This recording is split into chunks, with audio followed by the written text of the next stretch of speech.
This is the Lone Crater YouTube. We hope this video helps. You begin by entering private mode immediately.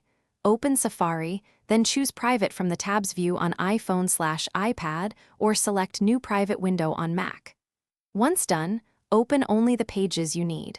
Private mode keeps browsing history, search records, and auto-fill out of your device history. Make sure to avoid signing into accounts you want unlinked.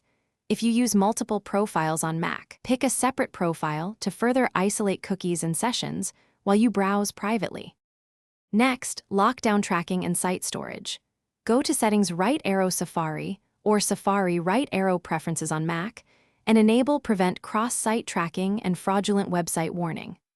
Once done, consider blocking all cookies or selectively blocking third-party cookies to stop cross-site trackers, and choose a privacy-focused search engine like DuckDuckGo for less tracking. Also install content blockers or privacy extensions on Mac. These reduce fingerprinting and ad-based tracking, making private browsing more effective without changing how pages render for you.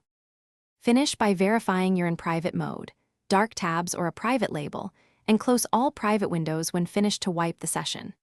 You can also clear history and website data to remove any cached remnants. On iOS, use Settings right arrow Safari, right arrow Clear History and Website Data. If private windows aren't behaving or sites still show logged in state, disable extensions, check profiles, or restart Safari. These steps resolve most issues caused by persistent cookies or misbehaving add-ons and restore expected private behavior. Thanks for watching. Consider subscribing if we helped you.